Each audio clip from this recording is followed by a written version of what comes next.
The Anderson family mansion looked exactly the same as it had 15 years ago, right down to the pretentious lion statues guarding the front steps. The only difference was that now I wasn't the nervous young wife being summoned to the family meeting. I was the CEO they desperately needed to save them. "Catherine, thank you for coming," Richard Anderson, my former father-in-law, said stiffly as I entered his study. The room still smelled of expensive cigars and old money. "My name is Catherine Chen, though 15 years ago I was Catherine Anderson, wife of their precious Herr Thomas, until I got pregnant and refused to take care of it quietly as they'd suggested. The scandal of their son marrying a middle-class Asian woman had been bad enough. A baby would make it impossible to arrange the merger they'd planned through Thomas's marriage to a rival company's daughter." "Hello, Richard," I said calmly, setting my briefcase on his mahogany desk. "Margaret." I nodded to my former mother-in-law, who sat rigidly in her usual armchair, her face pinched with barely concealed distaste. "You're looking, well," Margaret managed, though I could see how much it cost her to be civil. I smoothed my Channel suit, worth more than the entire contents of her prized china cabinet, and smiled. Amazing what happens when you build your own fortune instead of living off someone else's. Thomas shifted uncomfortably in his seat. He'd gotten fat in the years since I'd left, his once handsome face puffy from too much drinking. His new wife, the one they'd chosen for him after driving me away, sat beside him looking thoroughly miserable. "Let's get to the point," Richard said, clearing his throat. "Anderson Industries is facing some difficulties." "Bankruptcy," I corrected him. "You're 3 months away from complete collapse. Your stock has dropped 60% in the last quarter. Your major contracts are being canceled. And that merger you arranged for Thomas?" I glanced at his wife. "Well, we both know how well that turned out." "How do you know all this?" Thomas demanded. I pulled out my tablet, bringing up a series of graphs and charts. "Because I've been watching your decline for 15 years. Ever since you threw me out of this house with nothing but the clothes on my back and a baby on the way." Margaret's hand flew to her throat, a gesture I remembered well from my days as their disappointing daughter-in-law. "You've been monitoring us."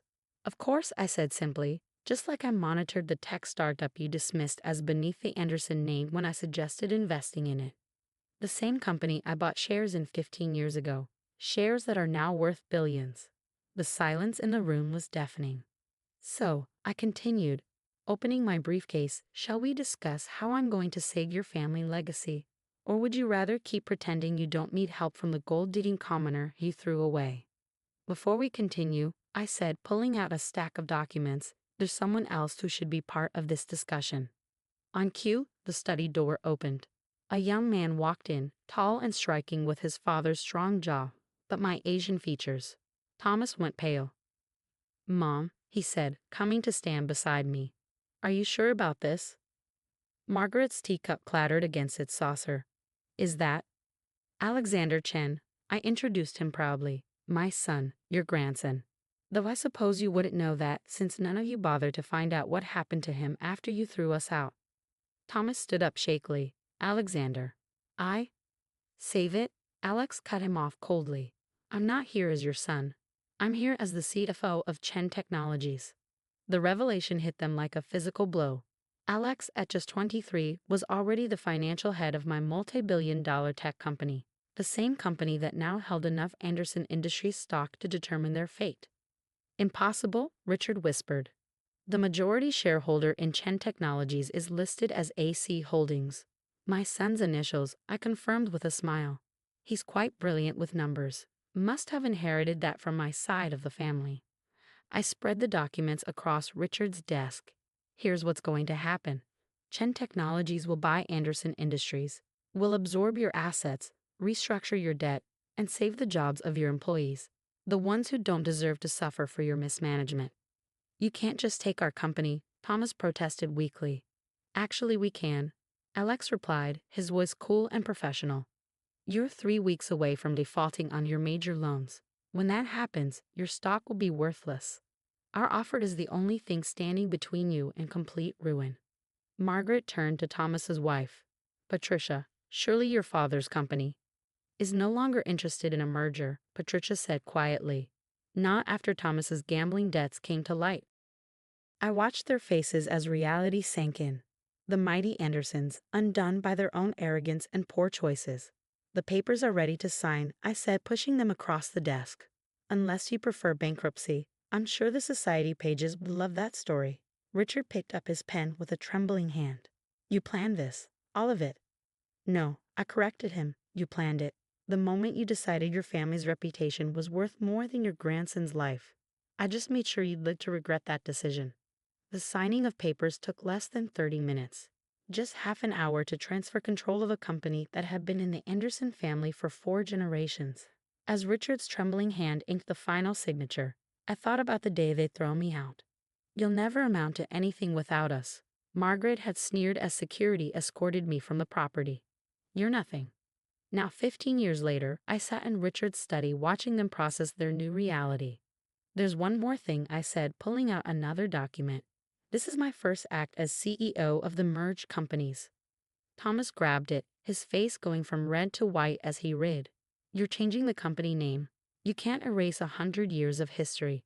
Watch me, I replied calmly. As of tomorrow, Anderson Industries will cease to exist. Everything will be rebranded under Chen Technologies. You vindictive, Margaret started, but Alex cut her off. Careful, Mrs. Anderson. That's my mother and your new boss you're talking to. I stood up, smoothing my skirt. Now about your living arrangements. You can stay in the mansion. As paying tenants, the property belongs to the company after all. Tenants? Margaret looked faint. In our own home. Consider it generous. Most of your assets will need to be liquidated to cover the company's debts. I turned to Thomas. Including your vacation homes, cars, and that yacht you bought instead of paying child support. Patricia let out a small sob and fled the room. Thomas just stared at the floor, defeated. Why are you doing this? Richard asked quietly. You've won. You've taken everything. Why humiliate us further?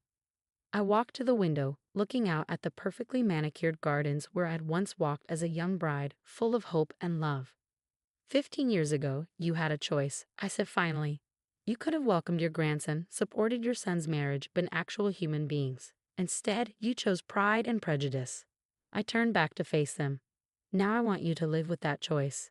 Every day, when you write rent checks to Chen Technologies, when you see our name on the company buildings, when you read about our success in the papers, I want you to remember what you threw away. Alex stepped forward. The board meeting is tomorrow at 9. Try not to be late. The new CEO doesn't tolerate tardiness. As we walked out of the study, I heard Margaret burst into tears. The sound didn't bring me the satisfaction I'd expected. Instead, I felt oddly empty. Are you okay, Mom? Alex asked as we got into our car. I looked at my son, brilliant, kind, successful despite everything they'd done. I thought this moment would feel different, more triumphant. He squeezed my hand. Maybe because you didn't do this for revenge. Not really. Oh. You did it to prove them wrong. About you, about me, about what family really means. He smiled. And we did that long before today. That evening, I sat in my home office reviewing the merger documents.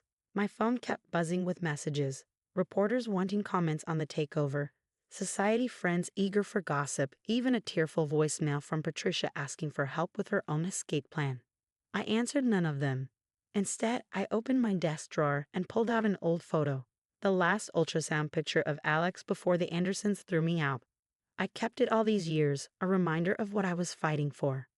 Ms. Chen, my assistant's voice came through the intercom. Tomorrow's schedule is confirmed. The Anderson board meets at 9, followed by the press conference announcing the merger and rebranding. Thank you, Sarah. And the other arrangement? The moving company will begin clearing out the Anderson mansion next week. The Historical Society is very excited about your donation of the property for their new community center. I smiled, picturing Margaret's face when she learned her precious mansion would become a public space. Some might call it petty. I called it poetic justice. My phone buzzed again. A text from Alex. Dinner tonight? That little noodle place where you used to take me after school. I texted back, perfect. Just us.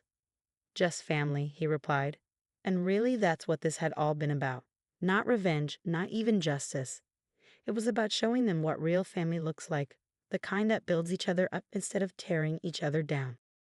Tomorrow, I would step into Richard's old office as CEO. The Anderson name would be erased from the building, replaced by Chen. But my greatest victory wasn't in destroying their legacy. It was in building my own.